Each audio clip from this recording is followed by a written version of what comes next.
Hey everyone, how's it going? So welcome to Reel Up My Park from scratch and welcome to the biggie. It's Double Digi Day, episode 10. So this is also the big day. This is the day it goes on to Steam. So at the end of this video, I'll give you the details on how to download this park onto Steam and enjoy it for yourselves. But I've never actually taken the opportunity to do a proper full-on park tour. So there's no build in this episode, nothing at all. It's a park tour to show you around. So if you're finding me for the first time, you are absolutely very welcome here. If you've missed what we've done for the last 9 episodes, then everything is available for you to catch up on, all 9 episodes where you watch us build this park from the very beginning. And of course, if you're coming back to me because it's time for you to actually download the park and you want to see the tour before you do, then thank you so much for coming along. I say this in every single episode and I mean it with the bottom of my heart. This park would not be the park it is without the community. So you guys really have been driving this. And so I've made a decision from episode 9. I am going to open up a competition for you guys to get your artwork into the park to say thank you to you guys. I'm going to really give you details on all of that another time. For today, we need to focus on the park itself. And I've not actually taken the opportunity to walk around the park as a guest at all. So here we are in TMTK. So I'm completely off script. I have got no idea what I'm going to say. I could word salad my way through this episode and I have got absolutely no idea. But I'm really excited to check this out. So, Reigate Lake, here we go. Reigate Lake, if for those of you that don't know, is a UK park. We're dealing along the lines of somewhere between sort of Thorpe Park and Drayton Manor. So we're not dealing with massive big budget rides of Alton Towers and everything. But we're not dealing with small scale family park. We're dealing with a park who has spent a lot of time, probably family owned at one point, investing in stuff for their park as time goes on. And as we're getting older and older in the park, they're starting to invest more and more money, so they're starting to get a bit more daring with their rides. So this is phase 1. Oh, I don't know how many phases, but this is phase 1, and this is Reigate Lake. So the idea of this entire park is that it's all based on as much realism as I can possibly drag out of Planet Coaster. So there's going to be elements of stuff that's just not playable, there's elements of stuff that's just there for image, and there's elements of stuff where we've made some sort of compromises where we said actually we need it to be playable but we also need it to be real as well. So there's loads of TMTK item stuff in this park. This is an absolutely huge park to download. It's going to take a while when you find it, when you get it, because there's a load of TMTK items that you need to get hold of. There's a load of image files that need to be loaded and the park itself will take a while to load. Now please don't let that put you off, because I'm hoping this tour will show you exactly why that's like that. And guys, if you are one of the TMTK creators, I'm sorry that I can't list all of you. I just don't know who has done what. But thank you so much for your creations. You'll see that your stuff brings Reigate Lake and brings projects like this to life. And I'm hoping that you guys can get just a sense of that appreciation with the actual build itself. So Reigate Lake then, that's enough talking. Reigate Lake, here we go. We're in the entrance plaza then, so it's quite a nice wide open entrance plaza. It comes across from the, ignore that, it comes across from the main road where you've come down to the parking lot, which I'll show you shortly. And here we are with the ticket entrances then. So over here we've got our ticket places. So this is where you go and you buy tickets. So we've got the ability to go in and queue and do what you need to do. And then we come across and we've got all of our ticket booths. Here we go. So we can just choose which one. And they're obviously the green ones are the ones that are open. The red ones are the ones that are closed. And they've all got the fine details that are added to it. So here we go with our guy. We're going to buy our ticket. And then inside the office, we've actually kitted out everything that you would find in an office. So I've made this park as realistic as I possibly can, in the sense that I've built all of the admin offices, the warehouses that you'd find back of house. Everything's got reasons why. So I work in a theme park. If you don't know, if you're finding me for the first time, I work in a theme park and I work with the people that design the parks. So I've acquired a lot of the knowledge and the reasons why and the legislations and everything that go into it. So the first 9 episodes, if you haven't caught it already, are me talking through the reasons why I'm placing things where I do and the legislations that sit behind it and all of that sort of stuff. So anyway, it's fully kitted out, this park, with everything that you would expect. So here's our ticket office, and I don't really know where to go. I don't know whether to show you back of house first or whether to actually go into the park. No, let's go into the park. So we come over this way. Again, here's our ticket office. Hello everybody, ticket office. We've just got a guest services building again. I wanted to make this functional just to be able to sell the fast passes and everything, just to sort of bring this area to life. And then at 10 o'clock in the morning, so I've got this on a static time at the moment, but at 10 o'clock in the morning there's a little show that kicks off, and this is inspired a little bit like Gardaland in Italy, where they come across the entrance, they do a dance, and then they go again. So we've got some smoke, we've got some fire, we've got some glitter and everything that kicks off at 10 o'clock in the morning. So if you're playing with time and light and day and everything, then you're going to get to see that in action, and all of these guys come to life. It looks really cool. God, I like how it's come across. Here's our entrances then. So we've got all of our turnstiles. We've got our staff here ready to welcome you in for your day of fun. And I've made the turnstiles and area and everything as realistic as I possibly can. The actual park itself, this is the autosave, by the way. I did think that I had managed to find a way to make it longer, but obviously not. So forgive me, because like I say, this is such a big park. The autosave is quite a long one, so I'll try and just talk through this anyway. What was I saying? Yeah, so I wanted to make this as real as possible. The park itself doesn't use music because of YouTube and copyright and everything, so I've used none of the in-game music. So you're free to put your own music in here whenever you get the park, and that's absolutely fine. Turnstiles wise, then I've tried to keep this as realistic as I possibly can. So I've kept with a consistent color scheme. I've kept with consistent fonts and things along here, and I wanted to give this park an air of grace and an air of lushness about it. They probably just spent some time gearing the park up for its sort of eventual popularity rise. So they started to spend a little bit of money on the entrance, and they started to put like the effort into this. So that's why everything is looking quite fresh and quite new. And then inside we've got the full details. So I've put all of the beams up. I've put skylights in wherever you find it. And there's CCTV up and everything that you would expect to find in a turnstile. And the idle business people here, they are awesome when it comes to just like representing staff and everything. So I use these quite a lot throughout the actual park itself. And then you've just got a repeat over this side as well. So there's some rules and regulations around how big your turnstiles should be in terms of crowd control and everything. So that's why we've got 2 sets of turnstiles, and you would just open and close them as you need to. So like it's busier days and stuff. So you've got your annual passes on the left hand side, and you've got day tickets on the right hand side. Forgot to mention, by the way, over on this side you've got your disabled entrance as well, so you'd always have a wider access point for your wheelchair access, so that's in there. And then you've just got member staff that can assist you if you need any kind of help. And then coming across the other side of the plaza area then, so you've got another area for tickets. Pretty much the same layout, but it's slightly different inside. So the actual the office space and whatever is slightly different on the inside. And then over here we have a box office. So this is where you would typically find a space on the outside of the park that could probably be open throughout the entire season. This is where you buy your annual passes, you book hotel rooms, you buy experiences, and it also gives you that opportunity as well to purchase tickets for other attractions that might be in a chain. And so this is the annual pass office. This is my favourite building in the entire park, without a doubt, without a shadow of a doubt. I'm just so chuffed with how this turned out, because it just feels right. It feels like it should be. And so we come in here then, and there we go. So we come up to the desks. We should probably queue, but it's fine. Don't tell anyone.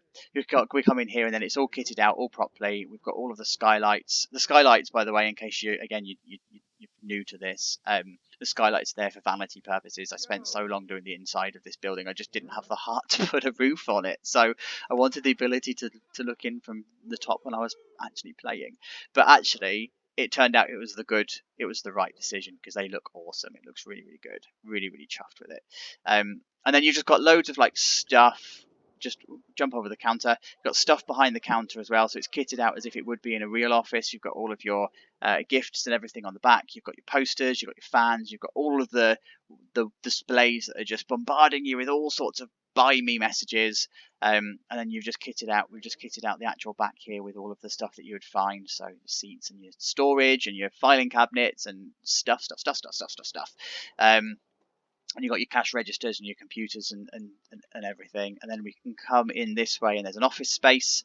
So it's a real small office space, but it's an office space. I mean, sometimes, hello mate, sometimes you find that theme parks are very tight on stuff like office space. So you fit them in wherever you possibly can. But this one then looks out to the actual the yard that's on the right hand side of the park. and so that we can come back through the door, and then we can come down this way and you can go to the toilets.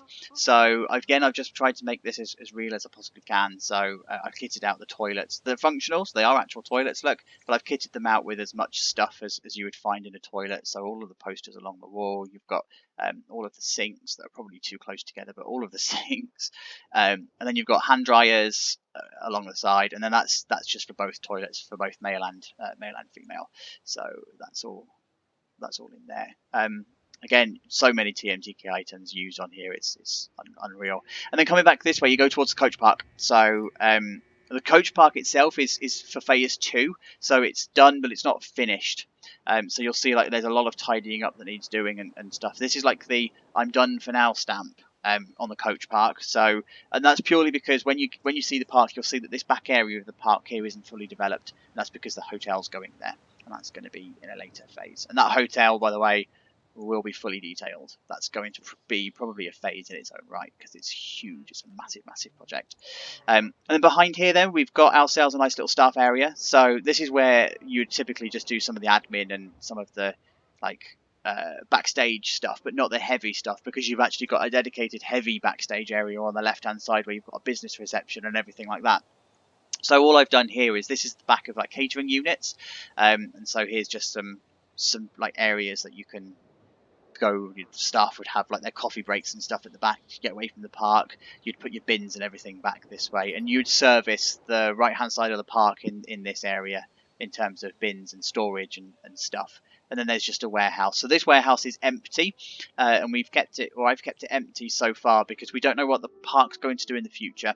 So we talk about warehouse spaces and the uses of them and everything in the past episodes. So this warehouse itself is intentionally empty for now, but obviously future phases will fill up that warehouse. So then we just come across again into the actual plaza area. It's purposely big, so it has to service around I think we said it was about 2.5 million to 3 million people a year. So you'd need busy days to have enough plaza space to keep people off the road whilst they're queuing to get into the park, allow enough space to buy tickets and stuff. And so we come into the park. Hooray! Welcome to Reigate Lake. So we've just got this not Ferris wheel. That's the wrong ride. It's a merry-go-round just on the left-hand side, and that's just there just to welcome you in. It's probably been there since the park opened, and it's like the crowning glory of the first ever ride that was here or something, especially when it comes to the lake. And then I don't know which. This is so indecisive, isn't it? I don't know which way to send you. Let's go this way into the box office, so you can see the other side of the box office that's open when the park is open. Again, it's just kitted out in exactly the same way, but I was very aware that this space was going to be something that was going to be unusable in game, so I wanted to make it usable, and that's how I did it. I just added the fast pass stuff right at the back, so the guests can come in and they can do what they need to do here, and then still walk out. So essentially this building is just one massive information stand. It's a very elaborate information stand, but the design for it is exactly the same as the other side. So you've got the skylights, you've got all of the purple and the pinky pillars and the white and stuff. That's all there, with bombarded by marketing imagery and like garish videos and all sorts of stuff going on, like buy me, and all of the stuff in the back is exactly the same setup. It's still the same office space setup, so everything that you would expect to find in that office space is all here.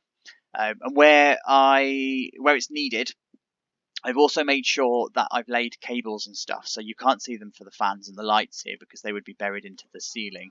But where you would find cables and exposed things, you'd also find those in the build as well. So the attention to detail that I made sure I did is things like this. So all of these shutters have runners.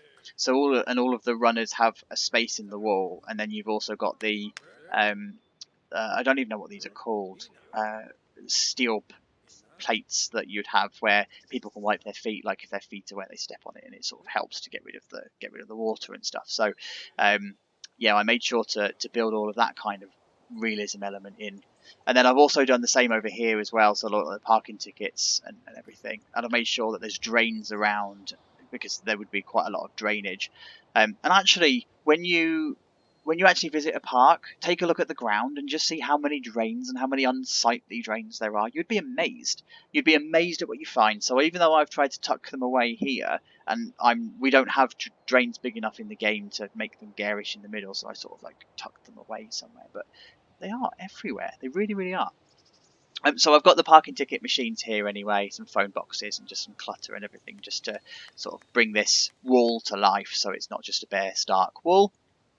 And then we come over to the not Ferris wheel, the merry-go-round, and again it's just got a bit of planter in here, and then you can come on the merry-go-round as the first ride that you see. And this is the first time I think that we have to sort of squint and believability is because we've got the pillars in game. We can't get rid of them, so we just have to work with them. It is what it is. Do you know what I mean? In real life, these wouldn't be here, but yeah. So yeah, it looks good. Like the color scheme is quite garishly nice. Uses the same color scheme, by the way, as the colors that are in the box office and on the entrance, so it's consistent in that aspect. And then we can come this way, we come into the gift shop. I think this is my second favourite building, just because it looks like a proper modern theme park gift shop. This has probably just been kitted out. They've probably just done a massive refit on this whole gift shop area. So I've kitted it out with all of the shelves. The shelves are all stocked with stuff. And again, all of these are just the amazing TMTK items that are out there on the workshop. I wouldn't even know how to give credit to any of these. Like, some of you guys are just... I know I keep blowing smoke up your bums, but that's exactly how I feel. Like, this stuff just brings this gift shop to life, and I couldn't do any of this without this stuff. And so I've made sure that I've kept this modern. So again, it's using the same style from the actual box office itself, and it's using this whole idea of the skylight and the clear plain ceiling, and then I've just put this modern wood all along. Again, this would probably be some kind of cladding. And then I've just made the actual autosave kick in. I've just made the games themselves all functional as well, so this actually does serve a purpose. You can come in, you can play a game, you can browse, and you can sort of like buy stuff and everything. And again, I wanted to keep the color scheme quite simple in here, so whereas the color scheme for the most part of the entranceway is all this yellow, this blue, it's pink and green, I'm sort of borrowing this idea of yellow, green and blue for this gift shop, and I'm sort of putting it all the way down, so it's like a consistent color palette. Then you've also just got some of the vintage posters as well that are on the back, and they just sort of give a bit of a modern-y flair to the whole thing. It just ultimately it fills in some space. It would be a blank wall, stark wall otherwise, but it sort of pops to life when you put them in. And then same with this sort of stuff. You know, these are just the trimmings that I would never in a million years think to use in one of my parks from the vintage pack, but they just serve such good purpose. And then when you actually add them in with the TMTK items, they look awesome. It's just so pleased. And then just at the back, you've actually got the shops themselves. They actually work. They actually function. So this isn't just a shop for the sake of having a shop. It's actually there. Then next door we've got our lockers. So the lockers is just a building. You know, there's nothing inspiring about this at all. It's just a massive building with a row of lockers and some stuff. The only real thing of note in here is that there's a door through here that then leads out into the runway that leads onto the roof. So this is where the actors and everything would go in the morning to go and do their performances and stuff. They would come through this door and go up onto the roof. But again, the design is exactly the same. I've kept it consistent with the gift shop, so the same font, the same colours, the same sort of floor feeling and everything else. And then just to again make this bit of the building actually usable and workable in game, there's a couple of ATMs in here and there's a couple of vending machines just to make it come to life and pop to life. And again, you've just got all of this these posters and stuff that's all like cluttering around. And then you've got toilets, and these are kitted out. They're not replicas of the ones at the front of the park. They are, again, they're custom built for this purpose. They're slightly smaller in scale, but they're the same colour schemes, same colourways that have been used for male and female. So they're the same colour for male, same colour for female. But again, they're functional, so they're actual toilets. So when your guests are in the park, they can actually go in. Through here then, I'm going to do this as a separate update because I think it's important to show you the park, but this is where you find the backstage area. Ta-da! Loads of warehouses and stuff, so we'll come back to that later. Because I want to show you the office space as well, my third favourite building in the park. Guest services then, so this is where you'd go if you need a pushchair, or if you need a wheelchair access, or if you need some kind of ride access pass, or if you need the bands that you can get for your Litlands. If they are the heights, they don't have to get asked for their height every single time that they do a ride or anything, so it's just coming here. Again, I wanted to use pastel colours, so I'm keeping with the greens, the yellows and the pinks. I'm keeping with the wood panelling and everything along here, so it's consistent with all of the other shops and style in here. But again, I keep saying again. Do you know what? Take a shot every time I say again. In previous episodes, the word's been slatty, so this episode again. I've kitted this out as you would expect it to be an office space. So there's all of the souvenirs, and there's the filing cabinets and things that you can have for buying stuff, like registers and computers, and you can probably book hotel rooms here if you wanted to, or you can look up details of customers and stuff. I love this screen on here, by the way. I can't actually see what's on there, but I think it might actually be I've never seen. It might actually be the Planet Coaster folder. Anyway, doesn't matter. So I've also just then killed some of the dead space in here, just with some like cluttery type stuff. So things like seats and the tables and whatever in here. And then this is the not Ferris wheel, the merry-go-round. Then we come, I don't know which way to send you, indecisive again. Now let's go this way. So we come into Bergs. So for those of you that don't know me, every project I've ever created, from sort of like the point of me showing the public about projects I've created, they've all had a restaurant called Bergs. There's no real story behind it. It's just a stupid name I came up with once when I was playing, and it's just stuck. But they all look the same. They all have the same fascia, and there's a reason for that. It's if you ever get lost in any kind of design and you don't know where you want your park to go, you build something you've built before.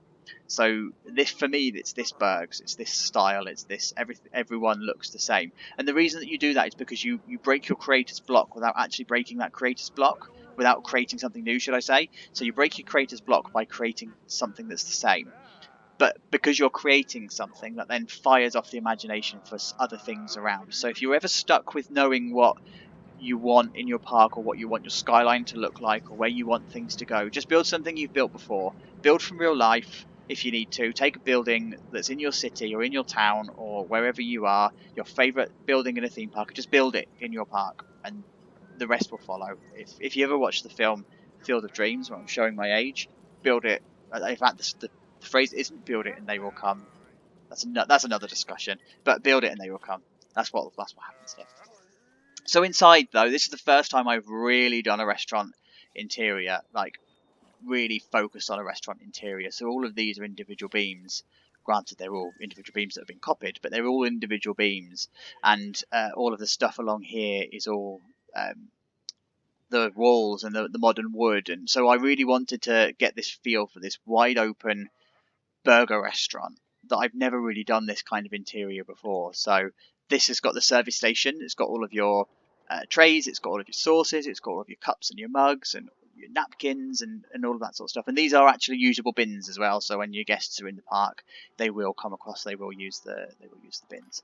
And then yeah, I've just put all of like the slogans and stuff along the side. So this is another thing that I used to do in Roller Coaster Tycoon 3 when I was playing, and I had custom billboards. I used to have two brands called Eat It and Drink It, and they were these colorways. So I just wanted to pay homage really to that kind of thing in this park. I don't actually use these as brands because we've got in-game brands now, right? We've got the ones that Frontier have spent an absolute age to perfect and put together. So I just wanted to pay homage to the fact that you've got Eat It and Drink It.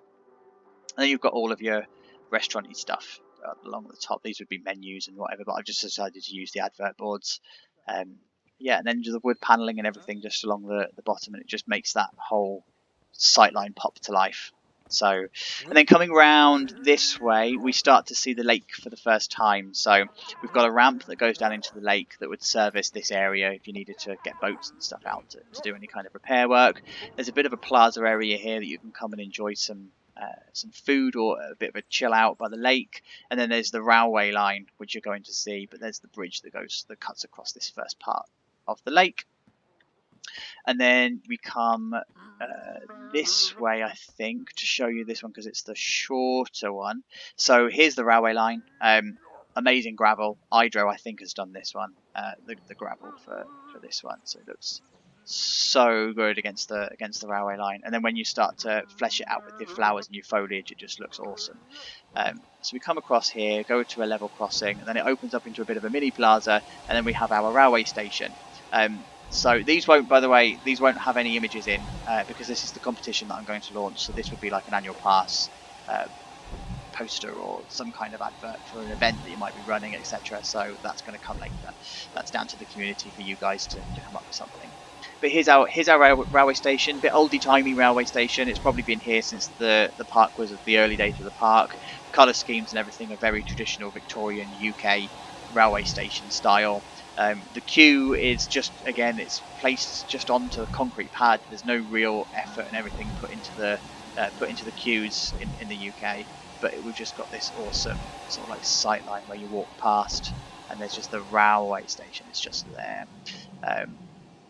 Then we've just got an access road here that just goes into the backstage area. So everything that I've done in this park is connected in some capacity to a backstage area, or to a main trunk road that you can get vans and lorries down. So I'm very keen to actually make that thing. So this is this first opportunity here to get into the backstage area from the actual railway.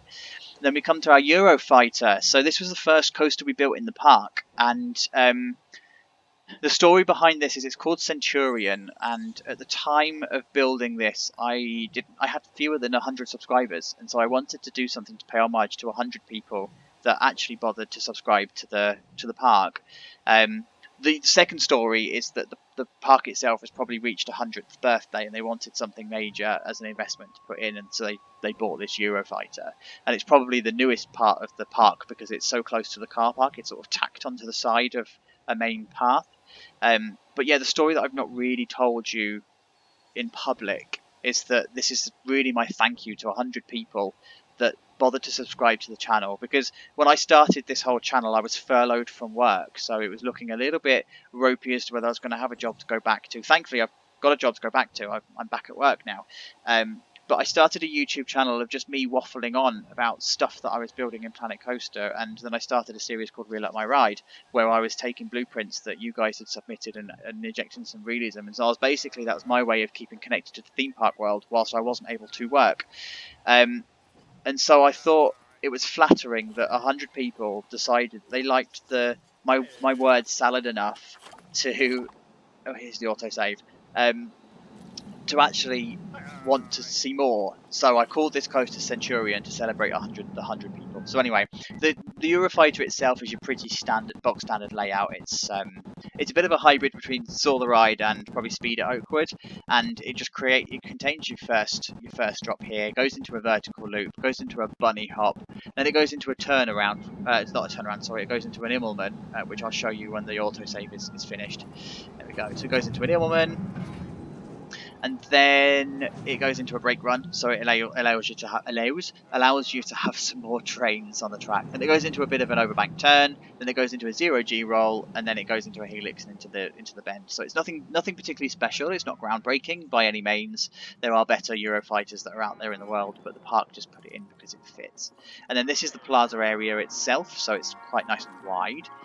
Contains a lot of stuff in here, so we've got a couple of games units that are kitted out with a couple of other vending machines, and you've got some food options that are over here as well.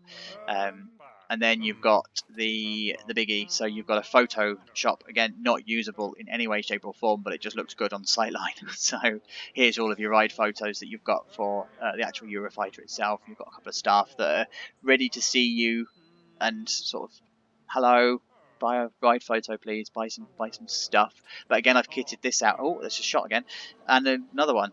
You decide if you do that one. I've kitted this out with, again, it's the word again. I kitted this out with all of the stuff that you'd find in an office. So you've got all of your filing cabinets, you've got your shelving, you've got these. I just don't remember who it was. I'm so sorry, but someone came up with a brilliant idea of sinking the photocopiers into making them look like printers, and I've used it ever since, so it's brilliant. Then we've just got other clutter on the back as well, just to fill it out. And the ride photos themselves look awesome. Awesome, awesome, awesome.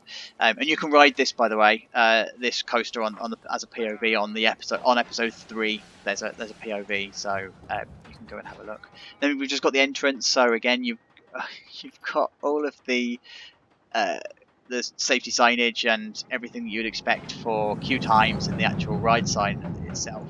And then you've got a queue line that's fully kitted out, fully decorated, fully as you would expect it to be. Can I just carry on walking? Yeah, there we go.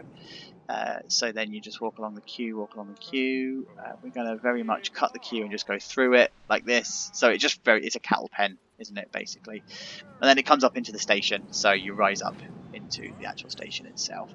And I'm going to run the risk now of getting Tejikam stuck, because just like that.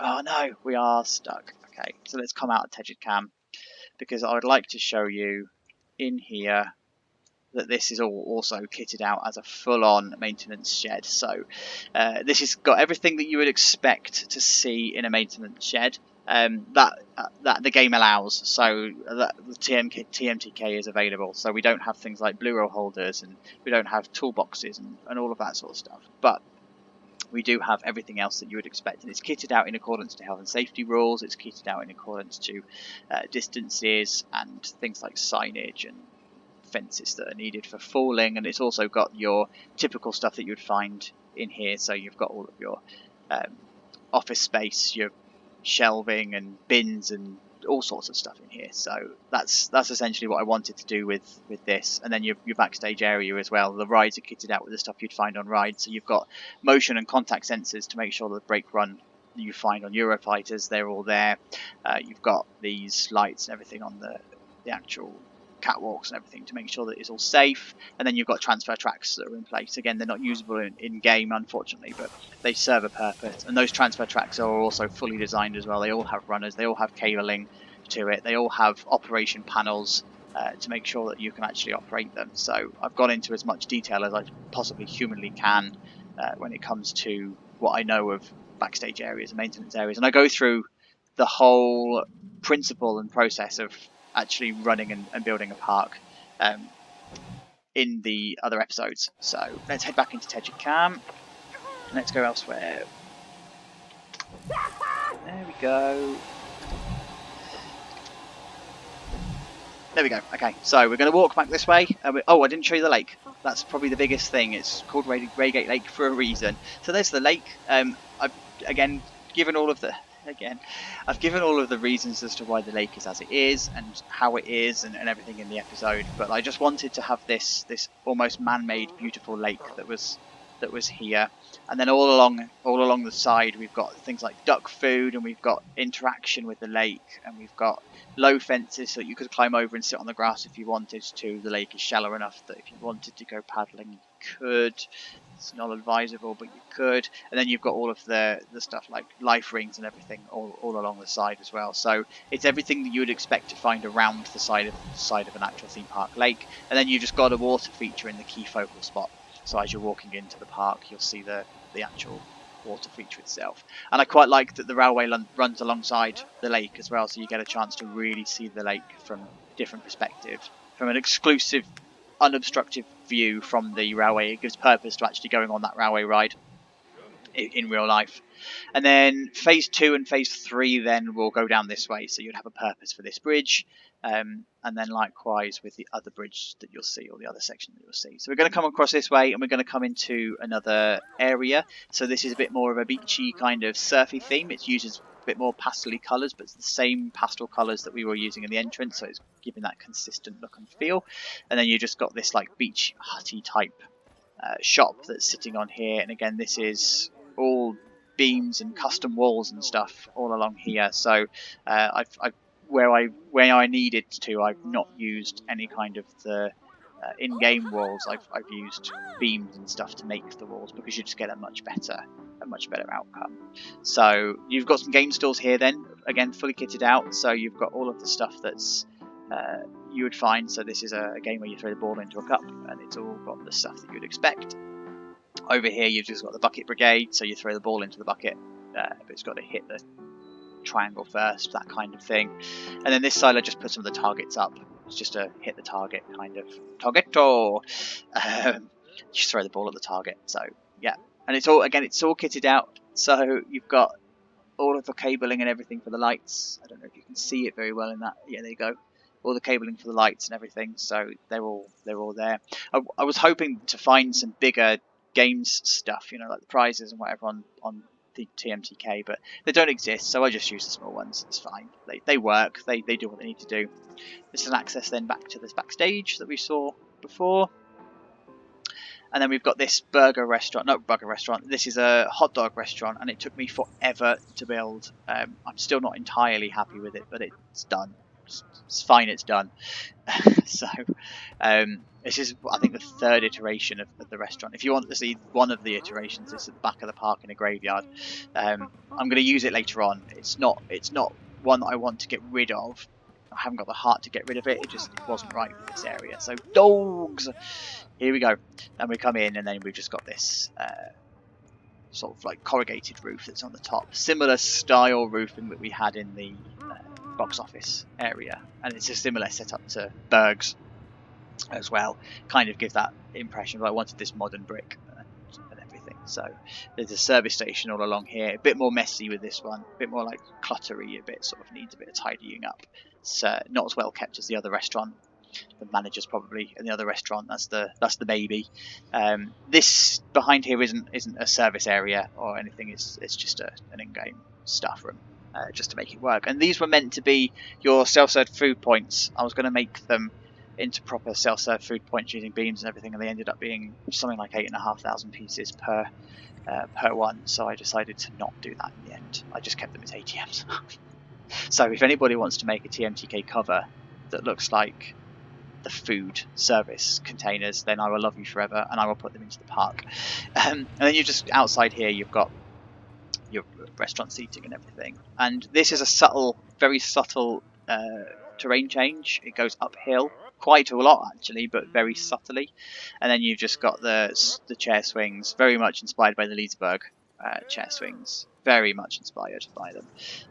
But then you can come up and around, and then you've got breakdance over here. I can't remember what I've called this ride. What did I call it? And then over this side you've got the Starflyer. So it's just a couple of supporting attractions. Nothing major in the very beginning, but just enough to sort of... break speed I call it. Just enough for it to actually just be a supporting area. It's enough to drag some of the crowds away from the area. But yeah, it looks really good.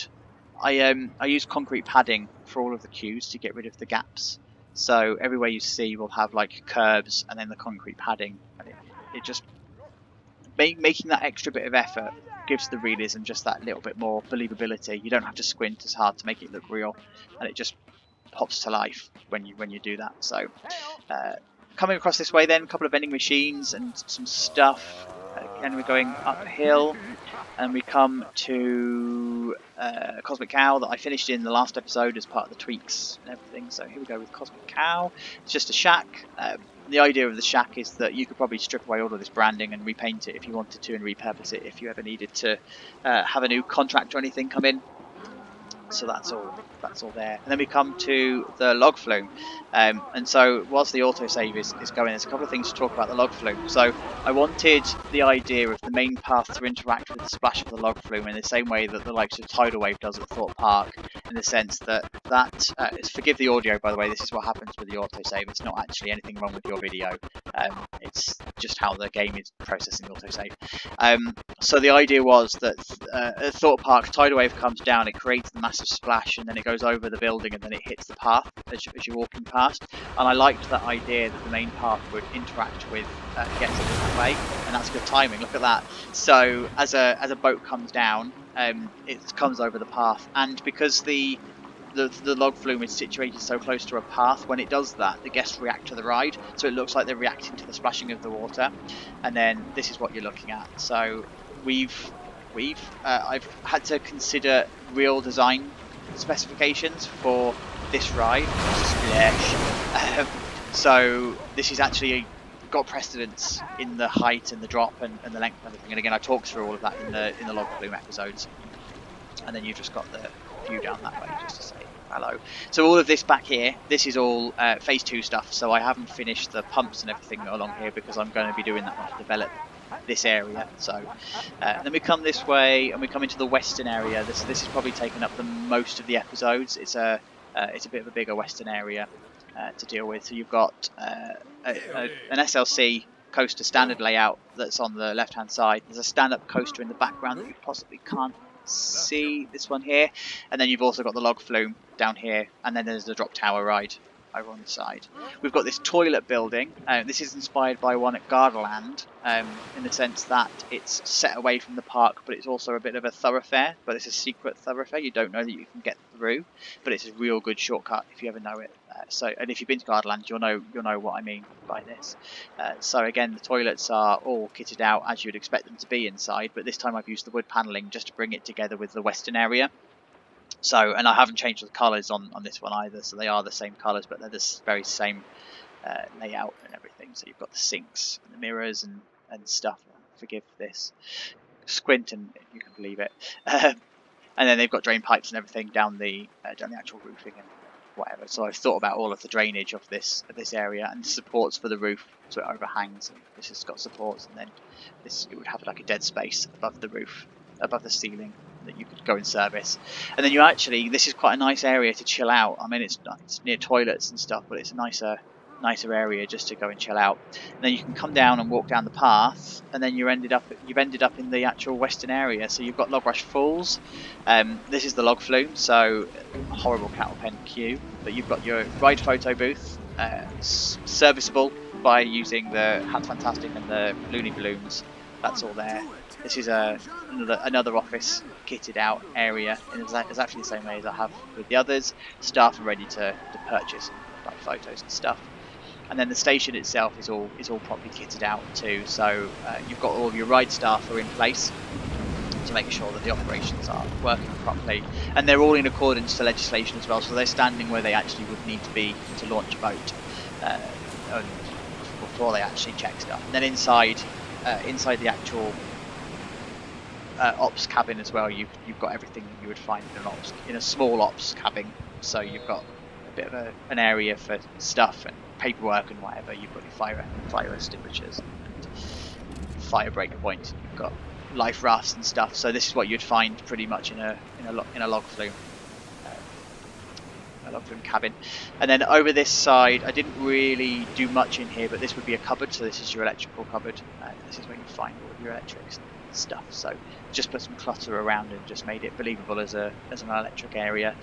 It'd be away from everything. Wouldn't necessarily have a ceiling. They would just be a partition wall. Strangely, I've seen it on so many of our log flumes. It's really weird, but you'd have like this electric cupboard. Can't really do anything with the actual pillars, the barriers, because they're part of the station itself, but ultimately they wouldn't be there. So there's another squint and believe it kind of thing. So we come back out into the main area, and we've just got some games and some stalls and everything. So you've got shoot here, and it's just a shooting thing with some barrels, just to make it look like it's a proper game stall. Then you've got a couple of grab and go units, so quench and eats, and then just grab some food from this area. But if you wanted to sit down and have a bit more of small substance, then you've got another restaurant. It's called Carousel, and again, it's got your self-service food. And this is more of a buffet style restaurant-y type area, so you'd go up, you pick what you want, and then you sit down. But I wanted this restaurant to have an exclusively a view of the log flume, so that's why I've built the terrace. And the terrace here just sort of looks out the log flumes. It's meandering past and going down the drops and everything. Kitted out as you would expect to see a full-on restaurant. And again, the whole principle behind this. Oh no! Look what I've done.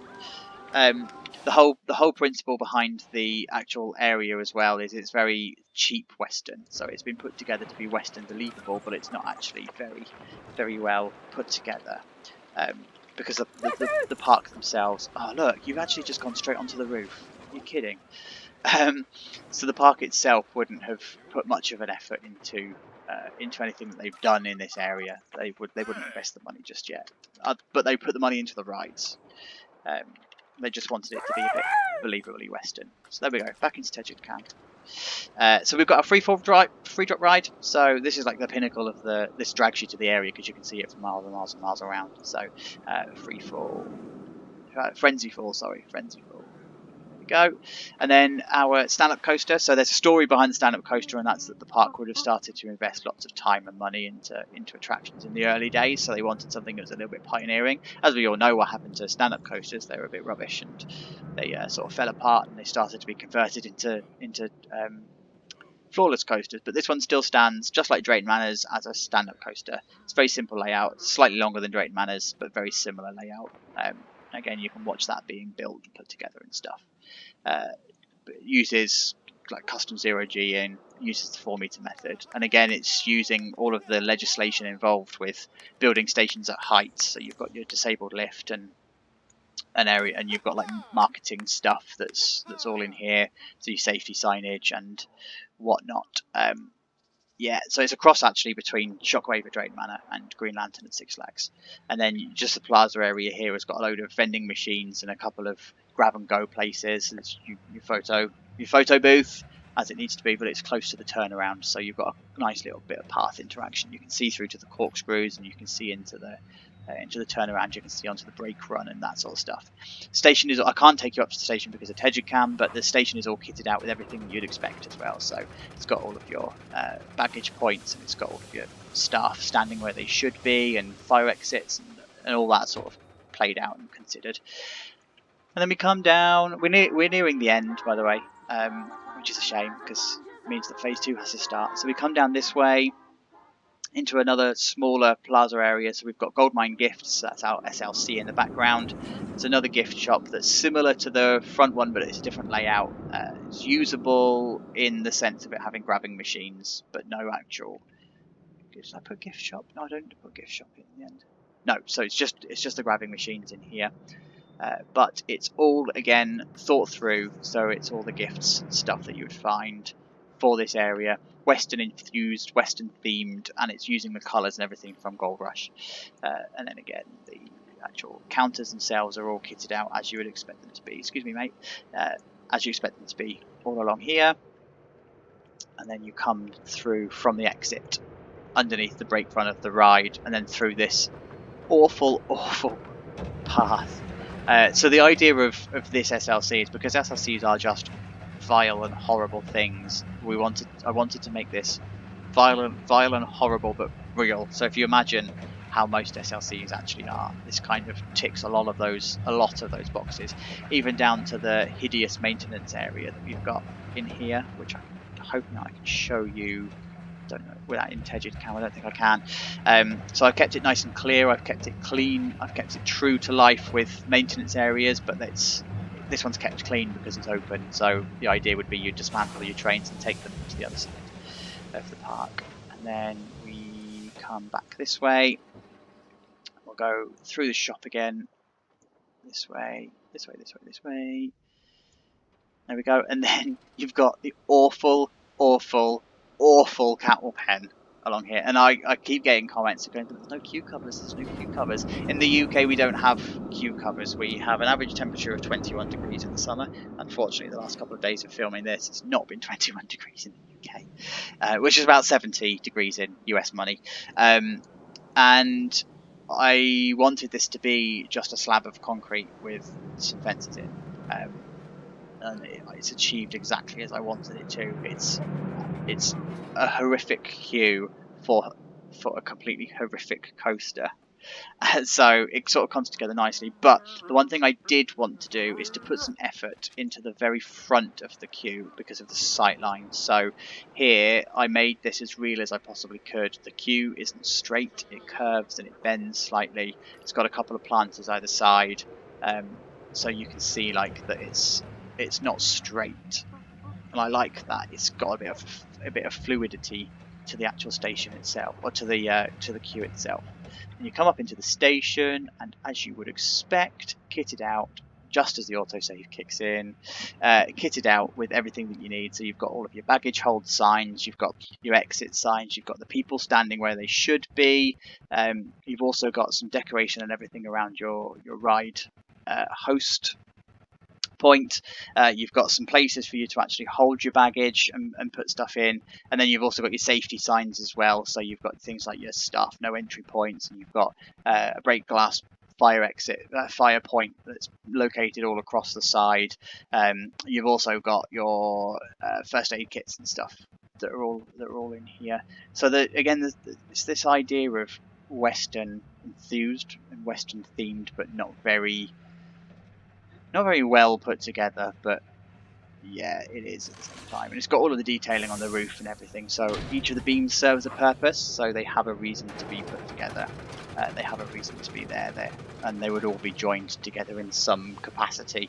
And I've done that with all of the thicker beams as well, so you'll see that all of the thicker beams on things like bridges and over on the stand-up coaster, they've all got bolts that hold the beams together. I've made sure that I've stuck to that level of realism and detail as well. And so it takes us right back to the beginning, where we need to show you the car park and the maintenance area. So we're going to take a walk all the way back through, all the way back out. Thank you for coming. Goodbye. Past the gift shop, exit by the gift shop. There we go. So we come into this, back into the entrance plaza then, and this is the business reception. So this is crudely lifted from one of the parks that I visit quite frequently, and so the idea is that the business reception is next to the entrance plaza, and this is where your VIPs and everything would go. So it also contains office space where people would actually work. So this is what we've got. This is what we've got in here. So it's just a bit of an office space for them to come, but it's nice and open, nice and clean. But then they come into the actual office space, and this is like an open plan office where you would find lots of people working. You have different departments like finance and marketing, and all those guys would all be sitting in here. Probably a hot desking situation where they would come in and grab a computer and work wherever they possibly can. But the office is fully kitted out. They've all got phones and photocopiers and bins and benches and filing cabinets and all sorts of stuff. So that's all in there. And then you've just got this little breakout area. It's our kitchen. Beams are your friend when it comes to stuff like this, because you can create some pretty intricate like designs cluttered out with some TMTK stuff. It just makes it look really, really, really good. And then you've just got a bit of a breakout coffee area with some slogans and stuff that are on the side here. Scream if you want to go faster. And then again, just a bit of an office space. It's not a very inspiring office space, this one, because it looks out into the actual yard. But yeah, it's all good. And then if we just come real quickly this way, we can go to the backstage of the tickets, and you can see that the tickets offices are also kitted out as well. So partitions, so you can be hidden away and you can actually just get on with your work without being disturbed by the park itself. But then you've just got the ability then to talk to each other, and then you've just got a breakout area on the other side if you wanted to go and have a coffee or a break. So you've got all of that. Come back through this way, and then we come into the maintenance area. So these are kitted out wherever I can. I've got two that, again, they're intentionally empty because the park is growing, so I need to know what's going to go in there and finish them off once I know what's in the park to know what goes in. So those two, they're just empty on the inside. It's a bit like me, really, empty on the inside. So they've got some clutter on the outside. All of your pallets and stuff, and loading bays and whatever are all here. And then these two are the ones that are kitted out, and the reasons for them being kitted out are in the episodes, so you can go back and watch those if you like. But you've just got all of the ride stuff that would be in this one. This is more of a maintenance one where the engineers would hang out, and then this one is more retail and commercial. So this is where you'd find stuff like signs and stuff, and this one's also got office space as well. So this is quite true to life to one of the warehouses that I go to quite a lot. So you've got this idea of an office space that's sitting next door to the whole idea of the warehouse and everything here. So and then you've got the access point through to the Eurofighter. So this would be a bit of a grass road, but again, I've made sure that this has got an access point that comes into the plaza without actually having to go through the main park. So if somebody needed to walk this way, so if you're in the maintenance engineers shed, if you like, you can come over to the other side. Oh, I forgot to mention, by the way, the other coasters, so the SLC and the stand-up coaster, their maintenance areas are also kitted out as well, so in exactly the same fashion that the Eurofighter would be. So they've got everything that you would expect to see to maintain those specific coasters. So then we come this way, so we've just got our propane gas and everything that's all along the side here. And then I've talked about this quite a lot in other episodes. People seem to have this obsession with clipping through bins, clipping through branches and stuff, but nature doesn't respect boundaries. So that's what I'm trying to achieve here, is this idea that you've got some kind of a bush on the other side that's actually starting to grow through, and you probably wouldn't keep it up maintained because it's the backstage area, right? So it's just there. So I use this a bit throughout the park. There's a few times that I've done it. So cool. And then we cut. Oh, there's a hello. I've not set you to trigger. All right, chill out. Don't look. So this is the car park. This would be the main entrance. Oh, there's another one. Oh, this is bad. So this is going to be the main entranceway to the actual car park itself. So it's just like a really wide walkway that's separated from the road by 2 curbs and some flowers and stuff. So there's no need for bollards and stuff along here. You've got a staff access point that just comes in past the gap in the 2 warehouses, and then you just keep walking down this way and walking down this way, and then you every now and again you reach these zebra crossings, so you can just cross over and go back to your car. So you can go that way, and there's some more up here. But then we've also kitted out as well. So in the UK we tend to pay on exit for our parking rather than pay on entry, because otherwise you get backups in the road, in the main roads and stuff. So I've just put a parking booth here. So the idea is you'd buy your ticket from the box office, and you come up to the barriers and stuff, and you scan your ticket, and away you go. So, and then the actual car park itself is kitted out as you'd expect it to be. Couple of queries and couple of questions about walkways and stuff. So in the UK, for our theme parks, we don't actually use walkways on our car parks. It's just a free for all. You dump your car and you just walk among the traffic. And I've kind of discussed a couple of reasons why in the episodes. So for some people, it sounds like it's a bit mad. For us in the UK, that's quite legislative to go, hang on a minute, you just let people walk among cars. But there's kind of like a safety reason for it. So it's to do with loads of passengers, loads of pedestrians being around instantly slows cars down. You end up with fewer collisions with cars and pedestrians because cars are more aware. So that's why we don't use walkways as such. And then this road comes all the way back through. And again, it's all kitted out as you'd expect it to be. All of the lines, all of the signs along the way, where the signs are possible. There would be. There's quite a few I've not done. Look, it's okay. It's fine. Don't tell anyone. It's our little secret.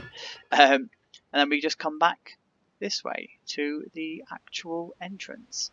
So this takes us to a roundabout, and then you've got the coach park down that way. You've got your main park that way. And here we are, just within the hour, back at the very beginning. So I hope you like it. I hope you've enjoyed this. I hope you've got this far, actually. Let's see how many people have.